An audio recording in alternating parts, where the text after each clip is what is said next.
Kymco, qui était un des leaders français sur le marché, veut revenir à sa place et nous propose un 300 Max R qui est très intéressant. On a des nouveaux phares, comme on peut voir, un petit bumper, il y a un coloris noir mat. On avait vu le 300 MXU la dernière fois, maintenant c'est le Max R, la version sportive.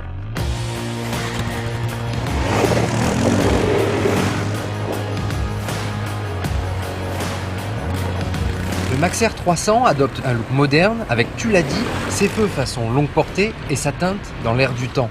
Mais qu'en est-il de sa partie mécanique?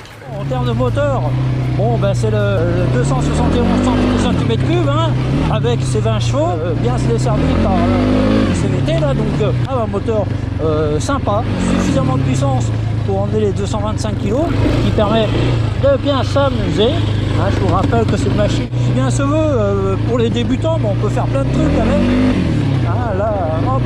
Moi, ce que j'adore dessus ce Max R, c'est les freins, parce qu'on a un frein avant, un frein arrière qui est dissocié, donc on peut faire glisser la machine comme on veut, on peut placer le frein avant, c'est vraiment très agréable. Et puis avec l'arbre rigide, ça permet de faire de la glisse, là, comme je suis en train de faire.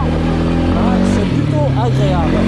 Après, en termes d'équipement, ce que je regrette, c'est que sur les modèles précédents, on avait des filets qu'on a perdus. Donc il faut faire attention un petit peu à ses pieds. Il faut bien les laisser sur les repose-pieds, parce qu'autrement, on a vite fait de rouler dessus. En termes de suspension, c'est un point de fer, mais bon, on l'accepte. Moi, je fais 1m75. Je suis pas très grand, faut guère faire plus pour la machine, parce qu'on va se retrouver à l'étroit. Les pneus, c'est les Kenda, on connaît, ça fait le job. Le levier de vitesse, comme vous pouvez le voir, ça passe facilement, donc il n'y a pas de chichi, marche avant, marche arrière, et un point mort.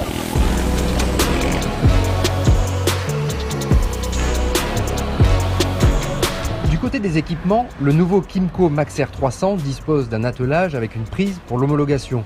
Son tableau de bord est doté de plusieurs voyants, mais il fait l'impasse sur la jauge à essence et le kilométrage partiel, des compromis justifiés par son tarif abordable. Et d'ailleurs Alain, je vois que tu continues à t'éclater, tu vas finir par nous dire son prix, non?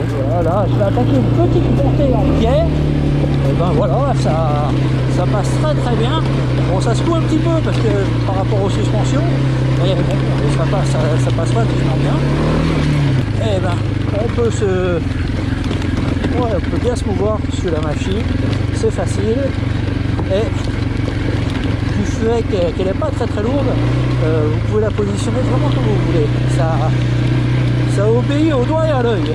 Là, Kymco a fait un super effort, parce qu'on a une machine qu'on trouve à moins de 4000 €, c'est 3 999, donc moins de 4000. C'est surprenant parce que la machine est bonne. Bon, en protection, c'est pas le top. C'est une machine qui se veut sportive, donc je pense que on est vite repeint de partout si on passe dans la boue. Mais enfin, bon, pour la petite histoire, moi j'ai traversé le Maroc avec cette machine, donc je peux vous dire que ça fait vraiment le taf. Ah oui, quand même.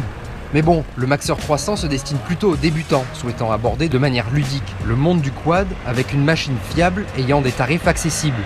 Le compagnon idéal des balades rapides et des runs sportifs.